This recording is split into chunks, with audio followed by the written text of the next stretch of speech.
Hormonas hipofisiarias y su control por el hipotálamo.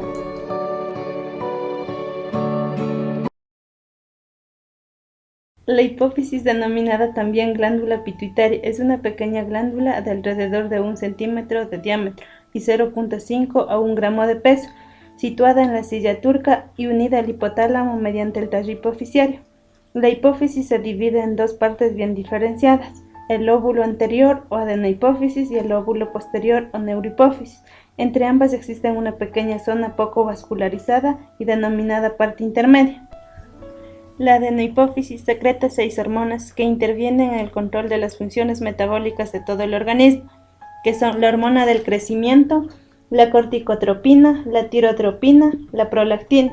Por último, 2 hormonas gonadotrópicas distintas: la hormona estimulante de los folículos y la hormona luteinizante.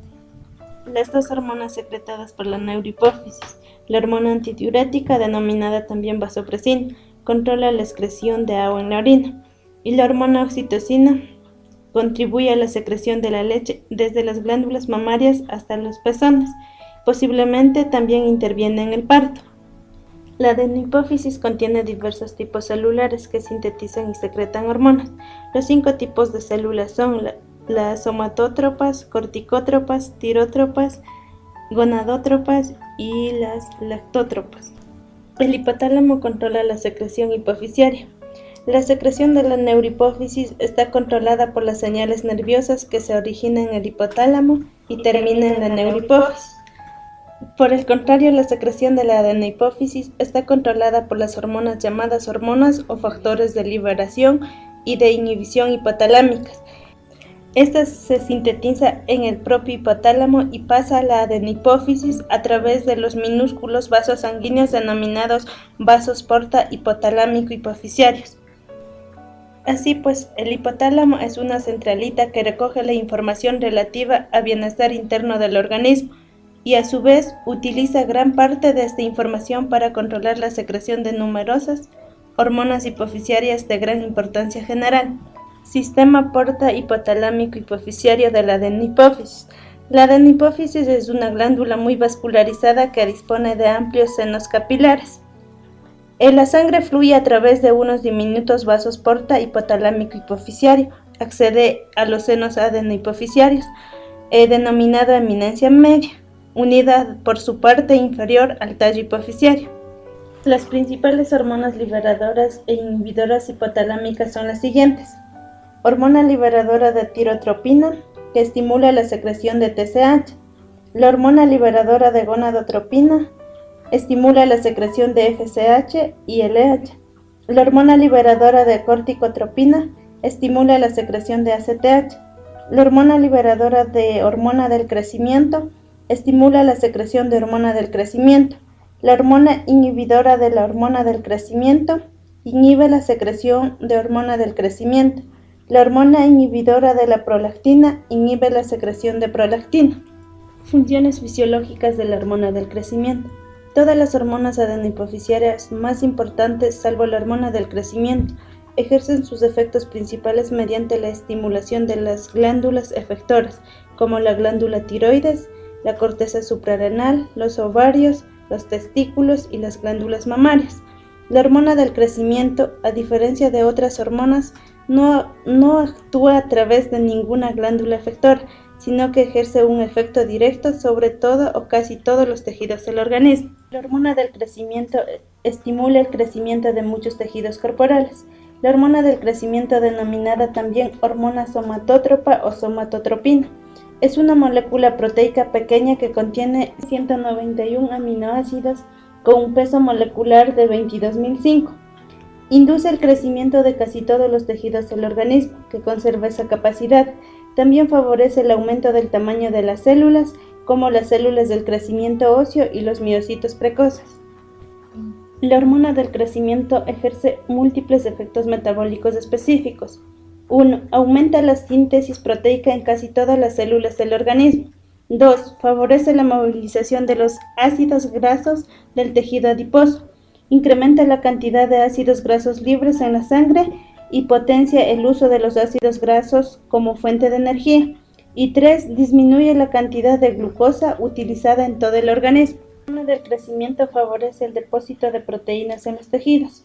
Se conocen distintos efectos que podría favorecer, como la facilitación del transporte de aminoácidos a través de las membranas celulares, aumento de la traducción del ARN para facilitar la síntesis proteica en los ribosomas, aumento de la transcripción nuclear del ADN para formar ARN, descenso del catabolismo de las proteínas y los aminoácidos. La hormona del crecimiento favorece la utilización de la grasa como fuente de energía.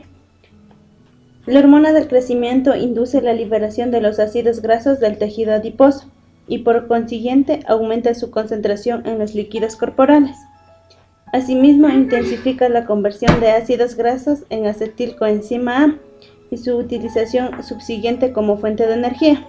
Bajo los efectos de la hormona del crecimiento, los lípidos se usan como fuente de energía. La hormona del crecimiento tarda varias horas en movilizar las grasas, mientras que la intensificación de la síntesis de proteínas requiere solo unos minutos. Efecto cetógeno de un exceso de hormona del crecimiento. Bajo la influencia de una cantidad excesiva de hormona del crecimiento, la movilización de las grasas del tejido adiposo resulta a veces tan elevada que el hígado forma grandes cantidades de ácido acetoacético y lo libera hacia los líquidos corporales, causando así la cetosis. Esta movilización excesiva de grasa del tejido adiposo provoca con frecuencia esteatosis hepática. La hormona del crecimiento ejerce múltiples efectos que repercuten en el metabolismo de los hidratos de carbono. 1. Disminuye la captación de glucosa en los tejidos como el músculo esquelético y el tejido adiposo. 2. Aumenta la producción hepática de glucosa. Y 3. Incrementa la secreción de insulina. La hormona del crecimiento estimula el crecimiento del cartílago y el hueso. Este ocurre como consecuencia de los múltiples efectos que ejerce la hormona del crecimiento sobre el hueso, entre los que se destaca: 1. Aumento del depósito de proteínas por acción de las células condrocíticas y osteogénicas inductoras del crecimiento óseo. 2. La mayor velocidad de reproducción de estas células. Y 3. Un efecto específico consiste en la conversión de los condrocitos en células osteogénicas, con lo que se produce el depósito específico de hueso nuevo. La hormona del crecimiento ejerce muchos de sus efectos a través de sustancias intermedias denominadas somatomedinas. En pocas palabras, se ha constatado que la hormona del crecimiento actúa sobre el hígado para formar pequeñas proteínas denominadas somatomedinas, que a su vez ejerce un potente efecto estimulador de todos los aspectos del crecimiento óseo. Muchos de estos efectos de la somatomedina sobre el crecimiento asemeja a la de la insulina. Por consiguiente, la somatomedina recibe también el nombre de factores de crecimiento pseudoinsulínicos. Se han aislado al menos 4 somatomedinas, pero la más importante de ellas es la somatomedina C, denominada también factor de crecimiento parecido a la insulina, con un peso molecular que oscila en torno a 7500 y su concentración plasmática guarda una estrecha correlación con la velocidad de secreción de la hormona del crecimiento. Acción breve de la hormona del crecimiento y acción prolongada de la somatomedina C. La hormona del crecimiento se une de forma muy laxa a las proteínas plasmáticas de la sangre y por tanto se libera con rapidez desde la sangre a los tejidos. Su semivida en la sangre es inferior a 20 minutos. Por el contrario, la somatomedina C se une con fuerza a una proteína transportadora sanguínea, que al igual que la somatomedina C, se genera en respuesta a la hormona del crecimiento. El resultado es que el paso de la somatomedina C de la sangre a los tejidos es lento y su semivida es de unas 20 horas. Del crecimiento. La secreción de la hormona del crecimiento sigue un patrón pulsátil, con ascensos y descensos. No se conocen los mecanismos exactos que controlan su secreción, pero existen diversos factores relacionados con la nutrición o el estrés que la estimulan. 1. La inanición, en especial cuando existe un déficit grave de proteínas. 2. La hipoglucemia o una baja concentración sanguínea de ácidos grasos. 3. El ejercicio. 4. La excitación. 5. Los traumatismos. Y 6. La grelina, que es una hormona secretada por el estómago antes de las comidas. asciende de forma característica durante las 2 primeras horas de sueño profundo. Función del hipotálamo, de la hormona liberadora y de la somatostatina en el control de la secreción de hormona del crecimiento. Ambas son polipéptidas. La hormona liberadora del crecimiento está formada por 44 aminoácidos y la somatostatina por 14. El núcleo hipotalámico que induce la secreción de la hormona liberadora del crecimiento es el núcleo ventromedial, es decir, la misma región del hipotálamo, sensible a la concentración sanguínea de glucosa que provoca la sensación de saciedad en la hiperglucemia y de hambre en la hipoglucemia. La secreción de somatostatina está controlada por otras regiones adyacentes al hipotálamo. De igual modo, las señales hipotalámicas derivadas de las emociones, el estrés y los traumatismos afectan el control hipotalámico de la secreción de la hormona de crecimiento. De hecho, se ha demostrado de forma experimental que las catecolaminas, la dopamina y la serotonina, cada una liberadas por un sistema neural hipotalámico distinto, incrementa la secreción de la hormona del crecimiento. Las anomalías de la secreción de hormona del crecimiento son la insuficiencia panhipofisiaria. Este término hace referencia a una secreción reducida de todas las hormonas adenohipofisiarias. Puede ser congénita, presentes desde el nacimiento, o aparecer de forma repentina o progresiva en cualquier momento de la vida de una persona, casi siempre por un tumor hipofisiario que destruye esta glándula. También el enanismo. Casi todos los casos del enanismo se debe a una deficiencia generalizada de la secreción de la adenohipófisis durante la infancia. Las personas con enanismo panhipofisiario no alcanzan la pubertad y nunca llega a secretar una cantidad de hormonas gonadotrópicas suficientes para el desarrollo de la función sexual. Los efectos de la insuficiencia panhipofisiaria del adulto consisten en el hipotiroidismo, menor producción de glucocorticoides por las glándulas suprarrenales, desaparición de la secreción de hormonas gonadotrópicas, con la consiguiente ausencia de función sexual. La enfermedad puede tratarse de forma satisfactoria, excepto las anomalías de la función sexual, administrando la hormona córtico-suprarrenales tiroideas.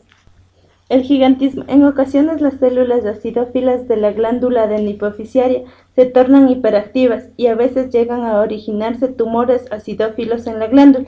Como resultado se sintetiza grandes cantidades de hormona del crecimiento. Todos los tejidos del organismo crecen con rapidez, incluidos los huesos. Por consiguiente, el 10% de los gigantes desarrollan en algún momento una diabetes mellitus plenamente establecida. También sufren hiperglucemia. La acromegalia, cuando el tumor acidófilo aparece después de la adolescencia, es decir, cuando la epífisis de los huesos largos se han soldado ya con la diáfisis. El aumento de tamaño es especialmente notable en los huesos de las manos, los pies y los huesos membranosos, como los del cráneo, la nariz, las protuberancias frontales, los bordes supraorbitarios, el maxilar inferior, las porciones de las vértebras, ya que su crecimiento no se interrumpe en la adolescencia. La neurohipófisis y su relación con el hipotálamo. La neurohipófisis, conocida también como hipófisis posterior o lóbulo posterior de la hipófisis, se compone sobre todo de células similares a las gliales, denominadas pituicitos. Estas células no secretan hormonas, sino que constituyen meras estructuras de sostén para un gran número de fibras nerviosas terminales y de terminaciones nerviosas de las vías procedentes de los núcleos supraópticos y paraventriculares del hipotálamo. Estas terminaciones reposan sobre la superficie de los capilares, hacia los que secretan dos hormonas neurohipofisiarias, la hormona antidiurética, llamada también vasopresina, y la oxitocina. La hormona antidiurética se forma principalmente en el núcleo supraóptico, mientras que la oxitocina se forma sobre todo en el paraventricular. Funciones fisiológicas de la hormona antidiurética. En pocas palabras, si no existe la hormona antidiurética, los túbulos y los conductos colectores serán prácticamente impermeables al agua, lo que evitará su reabsorción e inducirá una pérdida extrema de líquido en la orina, que estará muy diluida. Por el contrario, en presencia de la hormona antidiurética aumenta en gran medida la permeabilidad de los conductos y túbulos colectores, por lo que casi todo el agua se reabsorbe a medida que el líquido tubular atraviesa estos conductos, haciendo que el organismo conserve el agua y produzca una orina muy concentrada.